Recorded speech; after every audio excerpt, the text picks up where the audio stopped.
علامہ احسن اویس مصطفی صاحب قرآن مجید کے درس سے ہمارے قلوب اذان کو نور فرمائیں گے۔ محترم علامہ احسن اویس مصطفی ورحمۃ اللہ وبرکاتہ۔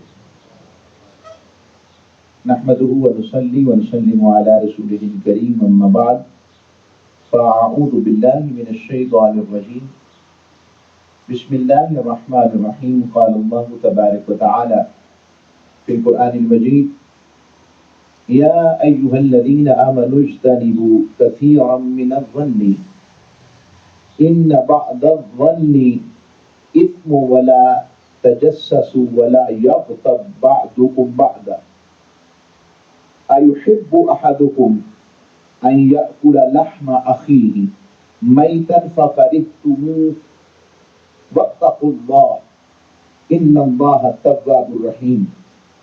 وقال الله تبارك وتعالى في مقام آخر يا أيها الذين آمنوا كونوا قوامين بالقسط شهداء لله ولو على أنفسكم أو الوالدين والأقربين صدق الله مولانا العظيم وصدق رسوله النبي الأمين الكريم۔ ماہانہ درس عرفان قرآن کی یہ نشست، یہ منتھلی جو ہماری گیدرنگ ہے، جو درس عرفان قرآن کی عنوان سے موسم کی شدت و حدت کے باوجود یہاں آپ سب کا اس ذوق و شوق سے آنا اور ایک ایک قدم پر جیسے ہی آپ نکلتے ہیں تو میں آقا علیہ الصلوۃ والسلام کا فرمان دہراتا ہوں، فرمایا جس کے قدم اللہ کی راہ میں صرف اس اللہ کی راہ میں چلتے ہوئے غبار زدہ ہوئے، مٹی سے اٹ گئے، مٹی پڑی سے کوئی اور اس نے بھی تکلیف برداشت نہیں کی، کچھ اور نہیں کیا، تو یہاں تک آقا کا فرمان ہے، حضور نے فرمایا اللہ نے اس پر دوزخ کی آگ کو حرام کر دیا۔ اس کا مطلب یہ ہے کہ جب آپ نیت کرتے ہیں کہ ہم درس قرآن کی طرف، اور اکثر ہمارے جو آنے والے ساتھی ہیں، دوست ہیں، بزرگ ہیں، وہ نماز کے ساتھ متصل کر کے آتے ہیں، مثلا ظہر کا وقت تھا تو ظہر کی نماز سے متصل کر کے ساتھ جوڑ کر آتے ہیں، اور پھر عصر اب آ گئی تو عصر کا پڑھ کر نکلتے ہیں کہ یہاں آ کر کسی طرح مینج کرتے ہیں، نماز سے جڑ کر پھر وہ واپس پلٹتے ہیں قرآن کی طرف اور درس کی طرف۔ تو اس کی برکات اور رحمتیں، اور یہ جو کمپنی ہوتی ہے، جب ہم عبادت کرتے ہیں تو ہم براہ راست اللہ کی صحبت میں ہوتے ہیں، اور وہاں سے جب ہم قرآن میں آ جاتے ہیں تو قرآن کس کا کلام ہے؟ جب ہم کسی کی کتاب پڑھتے ہیں تو اس کتاب کی صورت میں ہم صاحب کتاب کی صحبت میں ہوتے ہیں، یعنی ہم اللہ اور اس کے رسول کی صحبت کی خیر پاتے ہیں۔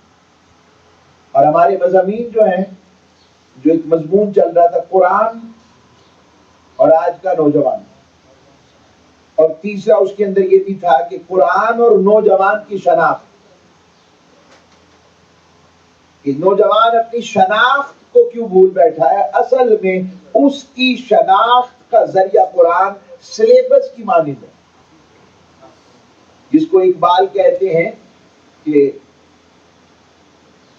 خیرہ نہ کر سکا مجھے جلوائے دانش فرنگ، سرما ہے میری آنکھ کا خاک مدینہ ہونا جب، اور اپنی ملت پر قیاس اقوام مغرب سے نہ کر، خاص ہے ترکیب میں قوم رسول ہاشمی۔ تاجدار کائنات سے یہ جو شناخت اور پہچان ہے، جو ہمارا نوجوان آج اپنی آئیڈینٹی بھول چکا ہے، دنیا کے اندر، تعلیم کے اندر، شخصیت کے اندر، کردار کے اندر، میں اتنا جملہ کہوں گا، آج ڈگریز بھی ہیں، اور میں آپ سے بھی اس کی گواہی لوں گا، پہلے لوگ زیادہ پی ایچ ڈیز ہوتے تھے کہ اب جلدی زیادہ ہو رہے ہیں، اب زیادہ ہو رہے ہیں، ایم فل پہلے زیادہ تھے کہ اب ہیں، اچھا ماسٹرز پہلے زیادہ تھے کہ اب ہیں، اچھا بیچلرز ہی ہونا ہمارے 25-30 سال پہلے بیچلر ہونا ہی ہم سمجھتے تھے کہ یار بڑا کمال پڑھا لکھا آدمی ہے، لیکن اب بیچلرز ہونا ڈگری کی نوعیت سے اتنا کوئی کہتے ٹھیک ہے پڑھا لکھا ہے لیکن ابھی یہ درمیان میں اٹک گیا. میرے ساری بات کا مقصد یہ تھا کہ ہمارے پچھلے 30-40 سال پہلے چلے جائیں تو وہاں پر ڈگریز تھوڑی تھی مگر ان میں کردار بہت بلند تھا. اس میں صداقت، امانت، دیانت، اخلاق، کردار، عزت داری اور وفاداری، انکساری، عاجزی، یہ ساری چیزیں بڑھ کر تھیں. آج ہمارے ہاں ڈگریز ہیں، پروفیشنلزم ہے، مگر ان ڈگریز کے ساتھ ہمارے ہاں ان ڈگریز کے علم کا جو ایک مسلمان کو مقصد تھا وہ کریکٹر بلڈنگ بھی تھا، کردار سازی. اور وہ کردار سازی کی شناخت جو ہے وہ ہم نے اپنے نوجوانوں کو دینی تھی اور دینی ہے. اور اس دینے کے لیے ان کا تعلق جب تک اللہ، رسول اور قرآن کی صحبتوں سے نہیں جوڑیں گے تب تک یہ بات نصیب نہیں ہو سکتی. میں اچانک ایک بات حدیث نعمت کے لیے میں ہالینڈ پڑھا رہا تھا تو نیا ہمارا اسٹوڈنٹ 19 سال کا محمد ابراہیم نام ہے. میں اس سے پھر اپنی بات کو آغاز کر دوں قرآن مجید کی طرف. محمد ابراہیم سے میں نے بات چیت کی تو میں نے چاہا کہ میں نے کہا بیٹا چلے آج آپ سے ہم ذرا ویسے ہی گپ شپ کرتے ہیں کلاس اور بعد میں. اچھا آپ اپنا قرآن سنائیں جیسا آتا ہے آپ کو. میں اس کا قرآن سن کر حیران رہ گیا. اس نے اتنا خوبصورت قرآن پڑھا. میں نے کہا کہاں؟ پیدا ہی ہالینڈ میں ہوا ہے، ہالینڈ کی فضاؤں میں. اور آپ سمجھتے ہیں وہاں کا ایٹموسفیئر، یونیورسٹی میں اس وقت وہ کیمیکل انجینئرنگ پڑھ رہا ہے. مگر میں قرآن سن کے سمجھ گیا کہ جو اس صحبت کے ساتھ جڑے رہتے ہیں اور جن کے والدین کو یہ شوق رہتا ہے کہ ان کے بچے اچھی صحبت اور خیر والے رہیں تو وہ دنیا کے کسی کونے میں بھی رہیں گے، محنت کریں گے تو اللہ رب العزت وہ اثر دعائے قبولیت اور کردار کے ساتھ ان کی اولاد میں بھی رکھتے ہیں. ابھی دیکھیں نا ہمارے شہید چودھری صاحب کا ہمارا بیٹا، ہمارا شہزادہ حافظ صاحب کی تلاوت کرتے ہیں اور یہ پوری جو گیدرنگ اکٹھی ہوتی ہے، حفیظ اللہ جوید صاحب اور ہمارے راجہ طاہر لطیف صاحب، ان کی پوری ٹیم، اس کا مقصد بھی یہی ہے کہ ہم لوگ اور ہماری نسلیں قرآن کے ساتھ جڑ سکیں. آج کے مضمون کے لیے جو پہلا حصہ میں نے آپ کے سامنے تلاوت کیا کہ جو نوجوان ہے اس کی طبیعت کے اندر کردار اور کردار سازی کے اندر کچھ چیزیں بری یعنی رذائل اخلاق کی صورت میں داخل ہو چکی ہیں اور وہ ہمارے معاشرے کا جزو لا ینفک بن گئی جیسے. اور اس میں سب سے پہلے اللہ رب العزت نے خود اس کا اظہار قرآن میں فرمایا. فرمایا یا ایھا الذین آمنوا اجتنبوا کثیرا من الظن ان بعض الظن اسم. اللہ نے فرمایا اے ایمان والو تم اکثر گمانوں سے بچا کرو. ایزیوم کر لینا کسی کے کریکٹر کو، اپنی مرضی سے اس کی اپنے ذہن کے اندر اس کو بنا لینا. فرمایا بد گمانی سے بچو کیونکہ بعض گمان تمہیں گناہ تک لے جاتے ہیں. گمان ایسی شے ہے یعنی کسی کے بارے میں اس کی شخصیت کو اپنے اندازے پر رکھنا. اب اس کی مثالیں اگر لینا چاہوں، یہاں میں اور نان بھائی اور حفیظ اللہ جوید صاحب بیٹھے تو میں بات کر رہا ہوں تو دوسرا بندہ اگر یہ گمان کرتا ہے، اول تو مجلس میں کہا گیا کہ آپ میٹنگ میں بیٹھے ہیں آپس میں تو آپ نے آپس میں سوائے بہت اضطراری بات ہو تو کوشش کرے 3 لوگوں میں 2 آپس میں بات نہ کریں، کہیں تیسرا بدگمان نہ ہو جائے. اور ہمارے المیہ یہاں پر یہ ہے کہ ہم نیگیٹو تھوٹ کی وجہ سے نیگیٹیوٹی اتنی ہمارے کریکٹر میں پھیلی اور میں یہ کہوں گا یہ ہماری نسلوں تک ہماری وجہ سے بھی پہنچی اور اس وجہ سے قرآن کہتے ہیں تم بدگمان نہ ہو.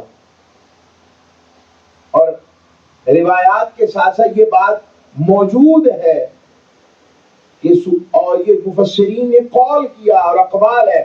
فرمایا کس قدر خوش گمان کسی کے بارے میں ہوا جائے، کہ اس قدر خوش گمان ہوا جائے کہ اگر یہ میں سوال اس نوعیت سے امام غزالی کی نسبت سے لے رہا ہوں کہ اگر کسی کی داڑھی پر شراب کے قطرے بھی گرے تو آپ خوش گمان اس لیے رہیں کہ ہو سکتا ہے اس کے ساتھ زبردستی کی ہو. جب ہم اس حد تک کسی کے بارے میں پازیٹیو ہو جائیں گے تو مجھے بتائیں کہ ہمارے معاشرے میں نیگیٹیوٹی زیادہ رہے گی یا پازیٹیوٹی زیادہ رہے گی؟ ہمارے اندر یہ پرابلمز کریٹ ہو رہی ہیں۔ بدگمانی سے بچنے کی بات، میں آقا علیہ الصلوۃ والسلام کی بارگاہ سے ایک مثال عرض کرتا ہوں۔ حضور اقدس صلی اللہ علیہ وآلہ وسلم کی جب فتح مکہ ہو رہا تھا، فتح مکہ کے دوران ایک صحابی آقا علیہ الصلوۃ والسلام کے ان صحابی کے لیے یہ کیا کہ انہوں نے خط لکھ دیا فتح مکہ والوں کے لیے کہ ہم فتح کرنے آ رہے ہیں، تو اپنا انتظام کر لو۔ اب اس کی خبر اللہ نے اپنے محبوب علیہ الصلوۃ والسلام کو عطا فرما دی، سورہ ممتحنہ کی آیتیں پوری، اور وہ جو ہیں حضرت علی مولا علی المرتضیٰ کرم اللہ وجہ الکریم اور حضرت زبیر بن عوام حواری رسول رضی اللہ تعالیٰ عنہ کو حضور نے بھیجا کہ فلاں خاتون کے ہاتھوں انہوں نے خود خط بھیجا ہے، جا کر انہیں جا کے پکڑو، فلاں مقام پر ہے، اس کے جوڑے سے خط برآمد کیا۔ اب وہ خط کیا تھا؟ اب میں آپ سے پوچھتا ہوں، سیدھا سیدھا یہ غداری نہیں بنتی کہ بڑی کانفیڈینشیل سٹائل میں سارے مسلمانوں کو تیاری کا حکم ہے کہ ہم فتح مکہ کی طرف جا رہے ہیں، مگر بڑی ہی رازداری سے یہ تیاری کی جا رہی ہے، اور اس بندے نے خط ہی لکھ دی ہے سب کو کہ ہم آ رہے ہیں، تیاری کرو کہ آپ اپنا بندوبست کر لیں۔ تو یہ بات عمومی طور پر تو غداری ہی لگتی ہے۔ حضرت فاروق اعظم رضی اللہ تعالیٰ عنہ کھڑے ہو گئے، عرض کی یا رسول اللہ، یہ تو گردن کاٹ دینی چاہیے، ایسے شخص کی گردن اڑا دینی چاہیے۔ آقا علیہ السلام نے فرمایا رک جاؤ، تمہیں نہیں پتا وہ بدری صحابی ہے، مجھے پہلے اس کی وضاحت نیریٹو لینے دو، وجہ کیا تھی۔ وہ آئے آقا علیہ السلام سے عرض کی حضور میرے معاملے میں جلدی نہ کریں، میں مکہ کا بڑا غریب آدمی تھا اور ہر کوئی مجھ پر احسان کرتا تھا، اور وہ لوگ جن کو میں خط لکھا تھا قریش مکہ کے، میں سمجھ رہا تھا کہ میرے ان خط لکھنے سے ہمیں تو فتح سے کوئی نہیں روک سکتا کہ اللہ کے رسول کو فتح کا حکم آ چکا ہے، تو میں اس لیے خط لکھ رہا ہوں کہ تاکہ میرا ان پر احسان ہو جائے۔ حضور اکرم صلی اللہ علیہ وسلم نے ان کی اس نیریٹو کو، اس وضاحت کو قبول کر لیا۔ یہ میں آقا صلی اللہ علیہ وسلم کی بارگاہ کی پازیٹیوٹی بتا رہا ہوں۔ یہ ہمارے ہاں اس پازیٹیوٹی کا اظہار نہیں ہے، ہم اس میں نیگیٹو ہیں اپنے کریکٹر میں، عملی طور کے اوپر۔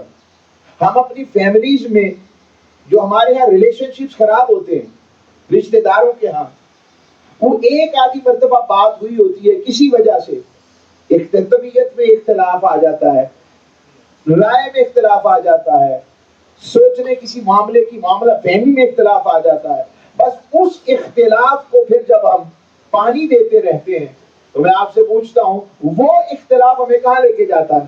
وہ ہمارے رشتے ہم سے دور کرتا ہے یا قریب کرتا ہے؟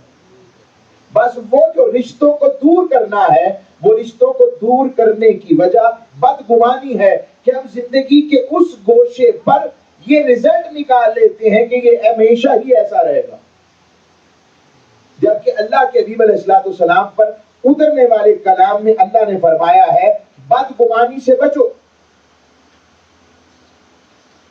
اور آقا علیہ الصلوۃ والسلام نے پھر فرمایا بدگمانی سے بچو کیونکہ بدگمانی سب سے جھوٹی بات ہے۔ حضور فرمایا ایک دوسرے کے معاملات کا، آگے قرآن کہتا ہے بدگمانی کے بعد وَلَا تَجَسَّسُوا، ایک دوسرے کا تجسس نہ کرو۔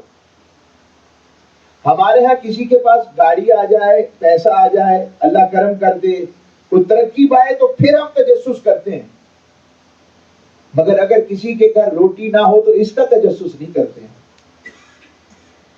کوئی مشکل میں آ جائے، کوئی بیمار ہو جائے، ینگسٹرز کے لیے کہ ہمارے کالج میں یہ تو تجسس ہے فلاں کس گاڑی میں آتا ہے، کس بائک پر آتا ہے، کون سا اس نے آج کل جو سمارٹ واچز ہیں کون سی پہن رہا ہے، موبائل کیسا پکڑا ہوا ہے، کون سے برانڈ کے کپڑے پہن رہے ہیں، یہ تجسس ہے۔ مگر اس کے مقابلے میں یہ تجسس نہیں کہ میری کلاس میں کتنے لوگ ہیں جو بھی فیس نہیں دے سکے، کتنے لوگ ہیں جن کے گھریلو حالات ایسے نہیں ہیں کہ وہ ہماری سیمسٹر کی فیس مکمل کر سکیں۔ یہ نیگیٹو امپیکٹ کے ساتھ وہ بات میں پیش کر رہا ہوں. اور ہماری دوستیوں میں کردار نہیں دیکھا جاتا. عمومی طور پر ہمارے بچے بھی ایسے ہیں کہ ہم کردار نہیں دیکھتے, وہ دیکھتے ہیں کہ اس کے ہاں کون سی چیزیں پہن رہا ہے, کس برانڈ کی چیزیں. اب جب وہ برانڈز میں چلے جائیں گے تو کردار کہاں آئے گا؟ اور کردار کو دکھانے کے لیے اسلام سارے کا سارا مرکز دکھاتا ہے. پہلے نماز میں کھڑا کر کے کہتا ہے دیکھو سارے امیر غریب ایک ہی صف میں کھڑے ہیں, میرے ہاں کردار اہمیت رکھتا ہے, مالی استحکام اہمیت نہیں رکھتا. پھر اللہ دکھاتا ہے حج کے موقع پر جب سب لوگ دو چادروں میں ہوتے ہیں اور عرفات کے میدان میں, کبھی منی میں, کبھی عرفات میں, کبھی وہاں پر, پھر مزدلفہ میں, اور پھر اس رات میں کھلی رات کے اندر کھلے آسمان کے نیچے رات گزارتے ہیں. جب رات میں سارے دو صرف چادروں میں مرد ہوتے ہیں, تو کیا بتاتا ہے رب کے ہاں مالی آسودگی دیکھتا ہے. اللہ تو ہماری قربانیوں کے بارے میں بھی کہتا ہے نہ تمہارا گوشت پہنچتا ہے نہ تمہارا خون پہنچتا ہے, لن ینالہ التقویٰ, اگر کچھ پہنچتا ہے تو یاد رکھنا تمہارا تقویٰ مجھ تک پہنچتا ہے. تم کس نیت سے کر رہے ہو؟ یہاں بھی وہ اسودہ حالی کریکٹر کے ساتھ کریکٹر دیکھ رہا ہے, کردار دیکھ رہا ہے, اس کی برانڈنگ نہیں دیکھ رہا. میں نے یہ ساری باتیں آپ کو قرآن و حدیث سے روشنی سے بتائی ہیں کہ وَلَا تَجَسَّسُوا, اور بدگمانی سے بچنے کا آقا علیہ الصلوۃ والسلام نے فرمایا نہ ایک دوسرے کی کھوج لگاؤ, نہ ایک دوسرے کی ٹو لگاؤ, اور نہ آپس میں ایک دوسرے کی دشمنی رکھو, بلکہ بھائی بھائی بن کر رہو. اور یہاں تک کہا کہ کوئی شخص, کسی شخص نے پیغام نکاح بھجوایا ہے اپنا یا بیٹے کا یا بھائی کا یا بہن کا, تو ہمیں اجازت نہیں کہ کوئی شخص اس پر اپنا پیغام نکاح وہ بھی بھیج دے. اور ہم پیغام نکاح کو خطبہ منگنی کہتے ہیں کہ کوئی شخص منگنی پر منگنی نہ کرے یہاں تک کہ وہ اس خاتون سے نکاح کرے یا چھوڑ دے. ہمارے ہاں تو مال نہیں جانے دیتے, سودے پر سودا کرنا شریعت میں جائز نہیں ہے. کیا سودے پر جائز نہیں ہے؟ تو ہمارے یہاں اس چیزوں کو دیکھیں, قرآن کی روشنی میں اللہ فرما رہا ہے بدگمانی سے بچو. اور آقا علیہ الصلوۃ والسلام کی بارگاہ میں حضور کس قدر وضاحت کے ساتھ اپنی کردار سازی میں کس قدر روشن مثال تھے کہ آقا علیہ الصلوۃ والسلام اپنی زوجہ کے ساتھ حضرت صفیہ بنت حی کے ساتھ مدینہ طیبہ کی رات کو جا رہے ہیں, اور جاتے ہوئے دیکھا کہ چند صحابہ, دو صحابہ حضور کے آ رہے ہیں. تو آقا علیہ الصلوۃ والسلام پہلے گزر کے پھر رکے, انہیں بلایا کہ ادھر آؤ, آپ ادھر آئیں, یہ میری زوجہ ہیں جو میرے ساتھ ہیں. انہوں نے عرض کی یا رسول اللہ ہم تو سوچ بھی نہیں سکتے. فرمایا شیطان حملہ کر سکتا ہے, اس لیے میں تمہیں اپنی وضاحت پیش کر رہا ہوں. سبحان آپ آقا صلی اللہ علیہ وسلم کا کردار دیکھیں. پھر حضرت ابو امامہ بیان فرماتے ہیں کہ جب لوگوں کے حاکم جو ہیں یا حاکم لوگوں میں شکوک و شبہات, کمزور لوگوں میں, یعنی ہر وقت یہ ایسے نہیں ہے یہ ایسے نہیں, شکوک و شبہات تلاش کرے گا تو وہ انہیں اخلاقی اعتبار سے تباہ و برباد کر دے گا. آقا علیہ السلام کا فرمان ہے, یہ آقا علیہ السلام فرمان ہے. آگے چلتے ہیں. آقا صلی اللہ علیہ وسلم نے بہت پیارا جملہ ارشاد فرمایا فتح مکہ کے موقع پر, اور کیا خوش کمانی اور خوش گمانی کے ساتھ تربیت دے رہے ہیں. فرمایا عبداللہ بن عمر فرماتے ہیں میں نے رسول اللہ صلی اللہ علیہ وسلم کو خانہ کعبہ کا طواف کرتے دیکھا تو آپ صلی اللہ علیہ وسلم نے فرما رہے تھے اے کعبہ تو کتنا عمدہ ہے, تیری خوشبو کتنی اچھی ہے, اور تو کتنے بڑے رتبے والا ہے, اور تیری حرمت کتنی عظیم ہے, لیکن قسم ہے اس ذات کی جس کے ہاتھ میں مجھ محمد کی جان ہے صلی اللہ علیہ وسلم, اللہ کے نزدیک مومن کی حرمت تیری حرمت سے جان و مال کے حوالے سے زیادہ ہے. کعبۃ اللہ کو حضور فرما رہے ہیں, اور یہ کہ ہمیں مومن کے بارے میں ہمیشہ اس نے ظن ہی رکھنا چاہیے. اب ہمارے ہاں اس چیز کو اگر دیکھا جائے تو کس قدر نیگیٹیوٹی آ گئی.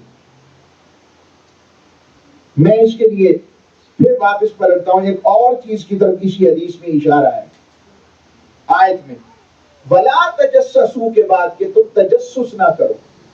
اچھا ایک اور چیز، ہمارے ہاں نیگیٹو کنٹینٹ آتا ہے، موبائل یوز کرتے ہیں نا ینگسٹرز بچے ہمارے، تو موبائل میں نیگیٹو کنٹینٹ، نیگیٹو کو وہ سمجھتے ہیں میں جس کو نیگیٹو کہہ رہا ہوں، جو کریکٹر لیس قسم کا وہاں پر مواد آتا ہے، تو وہ اسے ٹچ کرتے کرتے کرتے پھر آگے کی طرف بڑھتے چلے جاتے ہیں۔ اس کے لیے میرا فرمایا بلا تجسسوا، جب پتہ لگ گیا کہ یہ برائی ہے تو اس کے تجسس میں نہ جاؤ۔ اب اس برائی میں ایک اور چیز میں پیش کر دیتا ہوں، وہ ہمارے ہاں جو موبائل اسکریننگ کا بیجا استعمال، اور اس استعمال کے اندر بچے گیمنگ کرتے ہیں۔ آج بھی آپ ڈاکٹر سے جا کے پوچھیں، پرابلمز آ رہی ہیں بچوں کو جو مستقل طور پر گیمنگ کرتے رہتے ہیں یا موبائل اسکرین بہت زیادہ یوز کرتے ہیں، اور ہم ماں باپ، بچہ رونا شروع کرتا ہے، ہم موبائل پکڑا دیتے ہیں، موبائل دے دیے۔ اب وہ موبائل سے صحبت لے گا کہ ماں باپ سے صحبت لے گا؟ اسے ماں باپ کے لمس کی ضرورت ہے یا موبائل جو سکھائے گا پھر تو وہی سیکھے گا نا وہ۔ پھر ہم کہتے ہیں کہ کہاں سے سیکھتے ہیں چیزیں؟ بھئی ہم نے جب موبائل ہاتھ میں دے دیا تو یہ اس سے سیکھ رہا ہے، اس میں نیگیٹیوٹی والی بات کون سی؟ پھر ہمارا قصور ہوا جو ہم دکھا رہے ہیں، سمجھا رہے ہیں اور سکھا رہے ہیں۔ کتنے لوگ ہیں، میں آج سوال کرتا ہوں کہ ہم اپنے بچوں کے ساتھ کھانا کھاتے وقت عمومی طور پر، سب ایسے نہیں ہوں گے، میرا کیونکہ یہ ہمارا میڈیا کے ذریعے جاتا بھی ہے، میں ان سے بھی سوال کر رہا ہوں، کتنے لوگ ہیں، کتنی مائیں ہیں جو اپنے بچوں کو کھانا کھلاتے وقت درود پاک کے ساتھ سورہ الفاتحہ پڑھاتی ہیں؟ کتنے لوگ ہیں جو توجہ کے ساتھ اپنی مائیں اپنے بچوں کو کھانا کھلاتے اور پلاتے وقت خود سورہ فاتحہ کی تلاوت یا قرآن پڑھتی ہیں؟ میں یہ ساری چیزیں آپ کے سامنے لا کے رکھ رہا ہوں کہ یہ اس لیے ہمارے معاشرے میں جو مادیت کا اظہار ہو رہا ہے، میٹیریلزم بڑھ رہا ہے، اس کی سب سے بڑی وجہ یہی ہے۔ آگے چلتے ہیں، اللہ نے آگے ارشاد فرمایا وَلَا يَغْتَبْ بَعْضُكُمْ بَعْضًا، فرمایا تم ایک دوسرے کی غیبت نہ کرو۔ اب غیبت کیا ہے؟ Back biting. ہمارے ہاں غیبت عام ہے، بلکہ ہماری میڈیا کی زبان میں اس کو بڑا اچھا نام دیا انہوں نے اپنی مرضی سے، کہا گوسپس۔ گوسپ کہہ کر، بیک بائٹنگ کو گوسپس کہہ کر اس کی ٹرینڈنگ چلا دی ہے کہ کوئی نہیں، ہمارے بچوں کے ذہن میں کہیں نہ کہیں لاشعوری طور پر ینگسٹرز میں گوسپ کرنا جائز ہے، اس کے کپڑے، اس کا لباس، وہ ایسا، وہ ایسا، یہ ایسا، وہ ایسا، یہ ساری چیزیں ہم نے اس کو اختیار کر لیا، اور قرآن کہتا ہے غیبت سے بچو۔ اب غیبت کی تعریف کیا ہے؟ ہمارے آقا علیہ السلام نے پوچھا غیبت کیا ہے؟ تو آقا علیہ السلام نے فرمایا غیبت، خود فرمایا کہ غیبت یہ ہے وہ برائی جو کسی کے اندر موجود ہو اور آپ اس کے پشت پر اسے بیان کریں، اگر سامنے بیان کریں تو وہ ناگواری محسوس کرے، کہ یہ غیبت ہے، اور اگر وہ اس میں وہ برائی ہے ہی نہیں اور پھر بھی اس کے خلاف پروپیگنڈا چلا کر کریکٹر اسیسینیشن کے طور پر اس کے بارے میں یہ بات کی جا رہی ہے، تو حضور نے فرمایا یہ بہتان ہے، اور بہتان اسم مبینہ، قرآن کہتا ہے یہ بہت بڑا گناہ ہے۔ اب غیبت تو ہمارے عام ہے، یہ تو ایسے ہی جیسے کھانا کھاتے ہیں، پانی پیتے ہیں، غیبت کے بغیر ہماری گفتگو ہی نہیں ہوتی۔ آغاز یہیں سے ہوتا ہے کہ میں آپ کو ایک بات بتاؤں، ہے تو غیبت مگر میں سچی بات کر رہا ہوں،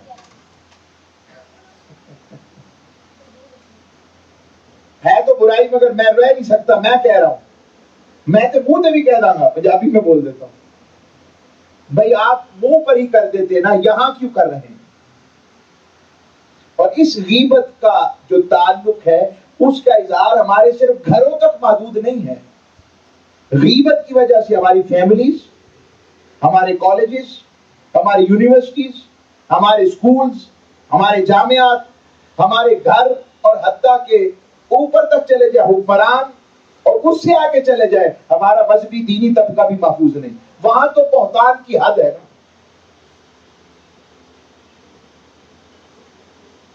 اس کی اگر مثال لینی ہو تو میں بتاتا ہوں. آج کی سب سے بڑی غیبت جو ہماری نوجوان نسل کو بتائی جا رہی ہے، مطلب کوئی شخص اٹھتا ہے تو وہ ایک ہاتھ میں پکڑتا ہے یہ ہے کہ نماز محمدی، اور دوسرے ہاتھ میں پکڑتا ہے نماز حنفی. آپ نے کون سی پڑھنی ہے؟ لازمی بات ہے آقا اسلام کا نام آئے گا وہ کہے گا محمدی پڑھ رہا ہوں.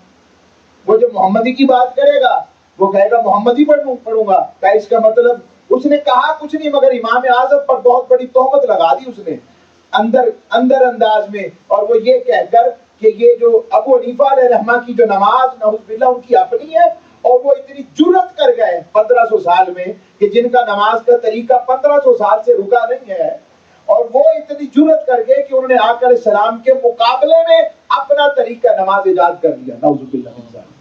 یہ اتنا بڑا، میں آپ کو ایک چھوٹا سا پھر یہ صرف اتنی بات بتا رہا ہوں، یہ بہتان امام اعظم کی طرف منسوب کر دیا. حالانکہ ہمارا مشرب یہ ہے کہ اگر امام شافعی، امام احمد بن حنبل، امام مالک، یہ سارے ہمارے ائمہ ہیں، ہم تو ادب والے ہیں، ہم ان کے خلاف تو سوچ بھی نہیں سکتے. ہمیں تو ملا ہی دین ان کی وجہ سے. میں نے ایک آپ کو صرف بات سمجھانے کی کوشش کی ہے کہ ایک مثال مذہبی حوالے سے دی. مذہبی حوالے سے ممبروں کے اوپر بابا کے توہل نام لے لے کر گالیاں نکالنا، کیا یہ ہمارے دین کا یہ طریقہ کار تھا اخلاق و کردار کا؟ اور ہمارے ہاں کوئی علمی بات کرے، پڑھنے کی بات کرے، تنقید میں شستہ رہے تو کہتے ہیں نہیں یہ ڈھیلے لوگ ہیں. اور اس کے مقابلے میں جو جتنا سخت جملوں سخت کے ساتھ میں سب کچھ کہہ رہا ہوں استعمال کرتے کسی کے خلاف جو مرضی کر دے، کہتے یہ تگڑا آدمی ہے، ڈرتا نہیں. اس کا نام حق گوئی نہیں ہے. حق گوئی کا معنی اور ہے. حق گوئی کا معنی کردار گرانا نہیں ہوتا، بلکہ اس کردار سے اپنے آپ کو بلند کر لینا کہ اس کے کسی کو چھوٹا نہ کرنا پڑے. یہ آقا السلام کی بارگاہ سے. اور فرمایا جو غیبت ہے ایحب احدکم ان یاکل لحم اخیہ میتا فکرہتموہ، یہ ایسے ہی ہے جیسے کوئی شخص اپنے مردہ بھائی کا گوشت کھاتا ہے. غیبت اتنی عجیب ہے. ہمارا معاشرہ اس کا شکار ہے. آقا علیہ السلام کی بارگاہ میں ایک باپ آیا، صحابی تھے رضی اللہ تعالیٰ عنہ. عرض کی یا رسول اللہ میری بیٹیوں نے روزہ رکھا تھا، انہیں قے آئی ہے، الٹی آئی ہے، مگر اس میں خون آیا. حضور نے فرمایا کہ آپ کی بیٹیوں نے روزہ تو حلال چیز سے رکھا تھا مگر افطار حرام چیز سے کیا. کہا یا رسول اللہ کس سے؟ کہا انہوں نے کسی کی غیبت کی ہے اور اسی کے گوشت کے لوتھڑے آ گئے. یہ میں نے ایک تجسس غیبت اور اس پر آپ کو بات بتائی. دوسرا غیبت کے ساتھ نوجوان جو ہے، آج کا نوجوان جس کا قرآن سے تعلق اور اس کی شناخت کیا ہے، وہ حق گوئی والا ہوگا،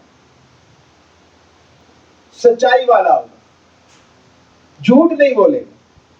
اور ہمارے معاشرے میں جب ہم ہی کہہ دیتے ہیں کہ بیٹا باہر جا کر کوئی ملنے آئے، نہیں ملنا ہوتا، باہر اسے کہو میں گھر نہیں ہوں، تو ہم کیا سکھا رہے ہیں اپنی اولاد کو؟ موبائل کے اوپر مثلا ابھی میں یہاں بیٹھا ہوں تو مجھے کو کال آ رہی درس کے لیے کہیں اور پہنچنا ہے، تو میں نے موبائل سے کہا میں بس راستے میں ہوں، اب میں دین کا کام کر رہا ہوں، مگر میں یہ جھوٹ بول کر اپنے اس دین کے کام میں جو لذت تھی، برکت تھی، میں نے ختم کر دی. جھوٹوں پر اللہ کی لعنت. اتنی بڑی بات اللہ کرتا ہے اور ہم اسے چھوٹا سا سمجھ بیٹھے. پھر ایک اور بات، ہم یہ اپنے کریکٹر کے ذریعے یا بچے یہ سمجھ بیٹھے ہیں جھوٹ بولنے میں بچت ہو جائے گی، سچ بولنے میں پھنس جائیں گے. حالانکہ کام الٹ ہے. جھوٹ ہلاک کرتا ہے، سچ آپ کو نجات دیتا ہے. یہ بات ہمیں اس کو سوچنا چاہیے. اور قرآن مجید فرقان حمید نے فرمایا حق گوئی اور سچ کے لیے فرمایا یا ایھا الذین آمنوا کونوا قوامین بالقسط، فرمایا ایمان والو اگر گواہی دینے کی بات آئے، سچ کے لیے گواہی دینے کی بات آئے، تو کہا کہ اللہ کے لیے گواہی دینے والے بن جاؤ، شہداء للہ، انصاف کے ساتھ گواہی دینے والے، ولو علی انفسکم، خواہ تمہارے اپنی جان پر ہی گواہی کیوں نہ دینی پڑے، اب الوالدین والاقربین، حتیٰ کہ تمہیں اپنے والدین اور اقربین کے لیے ہی گواہی کیوں نہ دینی پڑے، اگر وہ غلط ہے، گواہی مانگی گئی ہے، تو تم گواہ بن کر کہو کہ یہ بات ایسے ہے، جو سچ ہے۔ ہم اس کا تصور کر سکتے ہیں اپنے معاشرے میں؟ ہمارا معاشرہ تو اس سے بالکل عملی طور پر دور ہے۔ میں اس سے آگے نہیں جا رہا، اب ہماری گواہیاں کہاں کہاں تک جاتی ہیں، کوئی یہ نہ کہ خاص کوئی، میں صرف ہماری گواہیاں وہاں تک جاتی ہیں، پہلے ہم گواہ بنا کر کسی کو کیا سمجھ لیتے ہیں، جب گواہ بنا کر اس کی گواہی دے دیتے ہیں، پھر جب اس کے الٹ ہو جاتا ہے تو پھر ہم اسے کوستے رہتے ہیں۔ نہیں، ہمیں گواہ سچا بن کر گواہی دینے کی ضرورت ہے، وہ حکمران کی ہو، وہ کسی مذہبی اور عالم کی ہو، وہ شخصیت کی ہو، وہ ذاتی ہو، جیسی بھی ہو، یہ کہا گیا ہے کہ وہ گواہی ایسے ہی اللہ کے لیے سچ اور حق پر مبنی کی جائے۔ اور یہ بھی بتا دوں کہ جو لوگ جھوٹی گواہی دیتے ہیں اس کا وبال کیا ہے۔ جھوٹی گواہی کا وبال یہ ہے کہ اس کے اوپر یہ وہی تاجدار کائنات نے دی کہ جھوٹی گواہی دینے والا ایسے ہے جیسے اس نے بتوں کی عبادت کی ہے، یعنی بتوں کو معبود بنانے والا، ان کی یعنی شرک تک آقا علیہ السلام نے اس کی وعید سنا دی، صرف جھوٹی گواہی دینے والے۔ ہمارے یہاں یہ معاشرے میں عام چیز ہے۔ ہاں، ہم اب کردار کیسے اپنے گھر میں ہم بنا سکتے ہیں؟ پہلے میں گھر سے بات شروع کرتا ہوں، یونٹ لیول پر۔ مثال کے طور پر میں مثال دیتا ہوں، میرا بڑا قیمتی موبائل ہے، بچے کو دیا تھا، ٹوٹ گیا، نقصان ہوا، غلط ہوا۔ اب ہم اس کو اپنے بیٹے کی تربیت اس میں کیسے کر سکتے ہیں؟ آج کے دور میں صرف تھپڑ لگانے سے، مارنے سے، وہ مانے گا ہی نہیں۔ اب اس کو منوانے کا ایک ہی طریقہ ہے، اور وہ یہ ہے، بیٹا سچ بولو، ہم تمہیں کچھ نہیں کہیں گے۔ آپ اس کو یہ سچ بنانے کا عادی بنائیں اور اسے کچھ نہ کہا جائے، بس تھوڑا سا کہ بیٹا دھیان کرتے ہیں۔ وہ ایک دفعہ کرے گا، آگے وہ کہے گا میں سچ بولتے ہوئے میں کیسے بابا کو بتا سکوں، اور سچ بولنے کی ہمت بھی آئے گی کہ وہ سچ بات بولنے میں آپ کے سامنے ہچکچائے گا نہیں۔ میں نے یہ اپنی کلاس روم میں تجربہ کرتا ہوتا ہوں کہ کالج لیول پر بھی بچہ، مجھے پتا ہے وہ سارے جو اکیڈمیز میں بچے آتے ہیں ہمارے ہی بیٹے ہوتے ہیں، بیٹیاں بھی، تو وہ ذرا شرارتی ذہن کئی ہو جاتے ہیں تو وہ شرارت کر دی، آواز لگا دی، تو ہمیشہ پلٹ کر کہتا ہوں کس نے کیا؟ کوئی نہیں بولتا، خاموش۔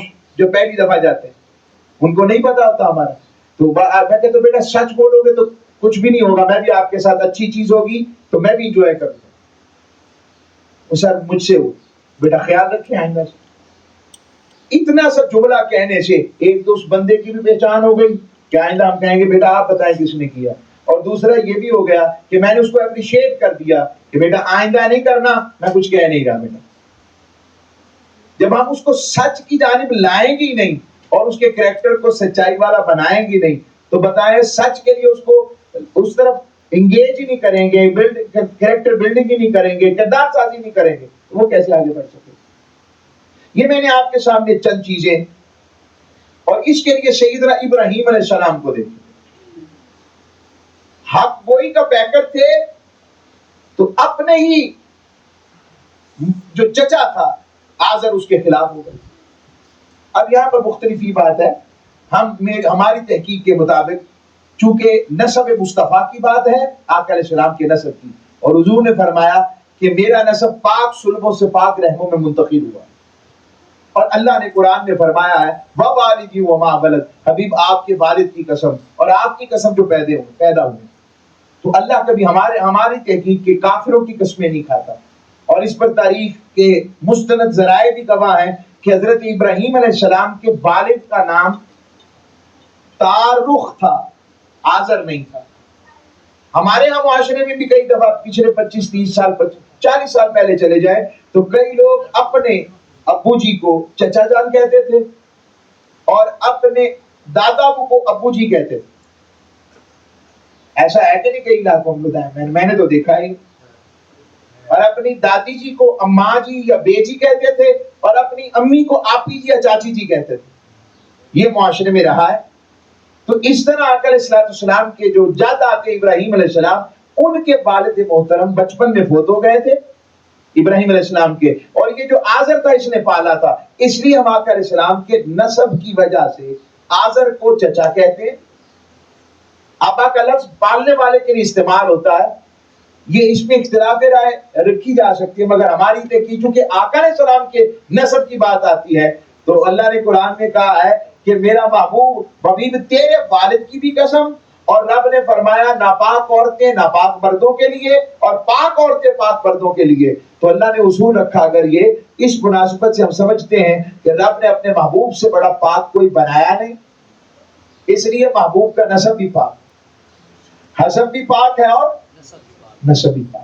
میرے پاس اس کی گواہیاں موجود ہیں، میں اس طرف نہیں جا رہا۔ میں نے کہا کسی کے ذہن میں کہیں یہ رنگ نہ آ جائے یا کسی کو اگر یہ بات اس کے مطابق ہے لیکن ہمارے نزدیک ایسے ہی ہے۔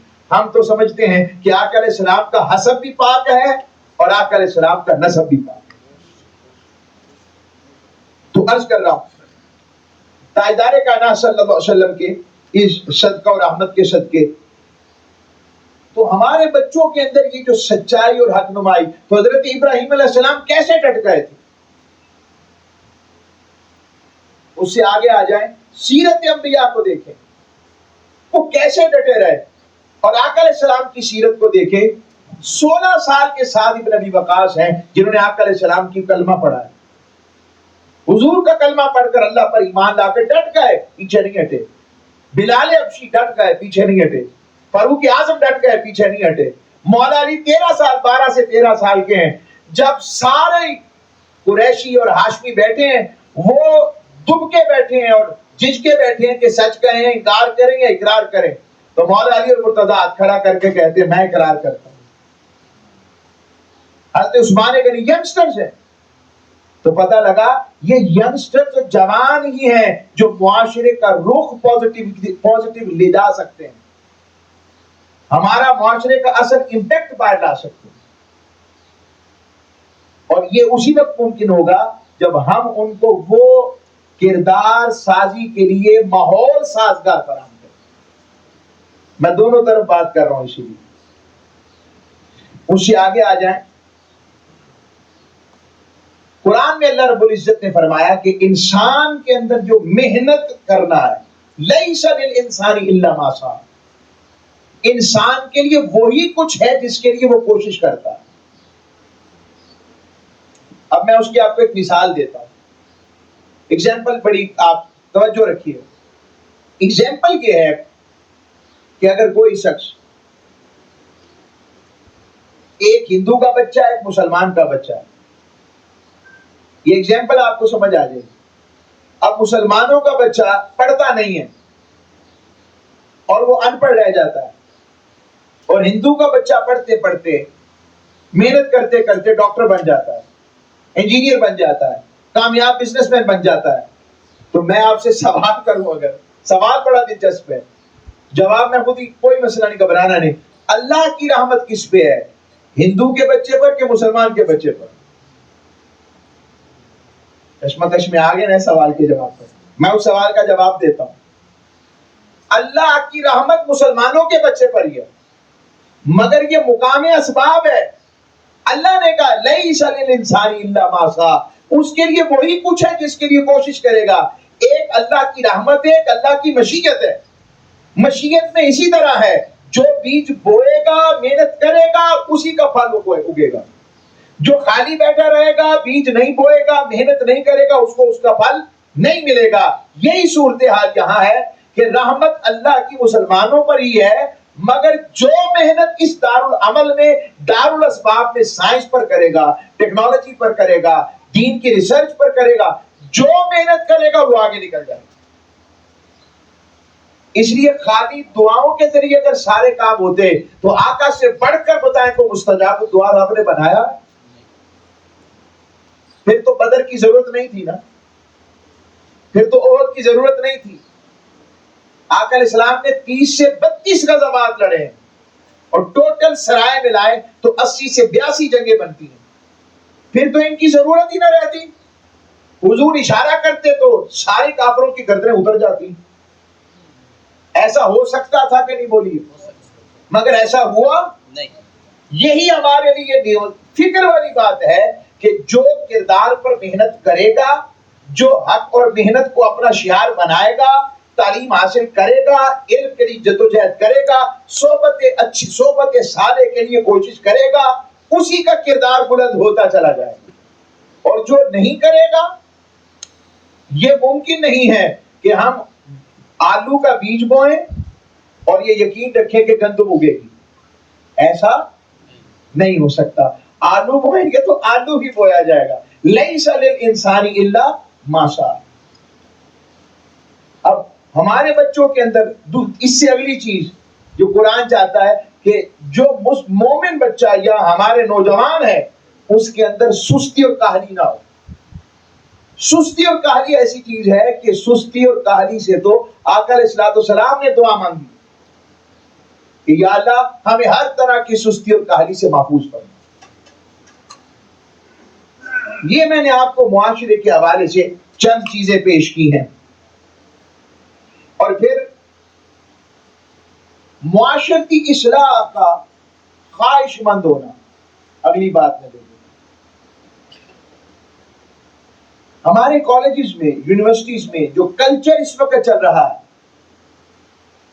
میں آپ سے پوچھتا ہوں، جو نسلیں وہاں پروان ہماری ہیں نا، ہمارے بیٹے بیٹیاں، ہمارے بھائی ہیں، ہماری بہنیں، جو وہاں آپ چلے میرے ساتھ یونیورسٹیز کا چکر لگائیں، میں آپ کو لے کے جاتا ہوں، ہم سب اکٹھے چلتے ہیں، یہی درس قرآن کی نشست والی۔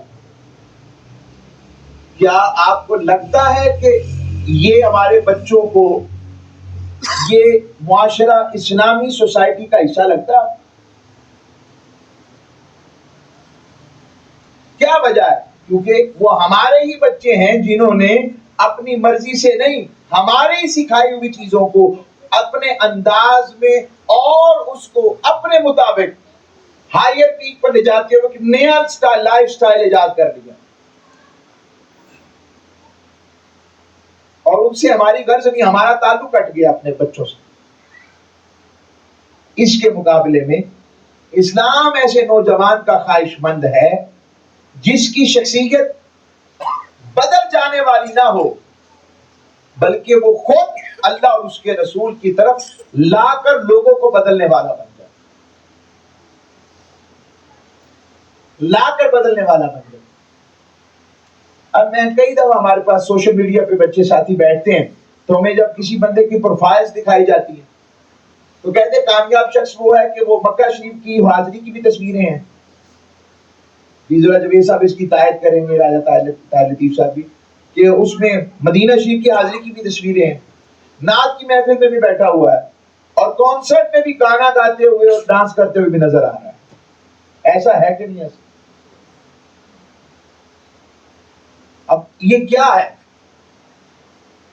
یہ نہ بد کرداری ہے نہ خوش سیرتی ہے، یہ بے سیرتی ہے، یعنی ہم اپنے بچوں کو سیرت ہی نہیں دے رہے۔ اسلام اس چیز کا خواہش مند ہے ان سے، اور وہ چاہتا ہے کہ وہ اپنے معاشرے کی اصلاح۔ اب ہماری جو سوشل میڈیا کی بولی ہے وہ بالکل ہی چینج ہے، جو نرم گفتار کے ساتھ، کردار کے ساتھ، شستہ لہجے کے ساتھ اگر کسی بات سے اختلاف کو بیان بھی کر رہا ہے یا کسی کا دفاع بھی کر رہا ہے، اس نے لحاظ نہیں کرنا اپنا، اس نے کو گالیاں بھی نکالنی ہیں، اتنی کو لینگویج کو لوز استعمال کرنا ہے کہ پتہ لگے میں نے جواب دیا، اور گالی نکالنا تو بڑی بات ہے ہی نہیں۔ ایسا ہے کہ نہیں؟ آپ سب بتائیں۔ آپ یہ ہمارے معاشرے کا المیہ بنتا جا رہا ہے، اور اس کی وجہ یہی وجہ ہے کہ یہ جو ہمارا درس عرفان قرآن ہے، ہم چاہتے ہیں کہ ہم بتا سکیں ان کو کہ ہماری بھولی بسری داستان کیسی ہے،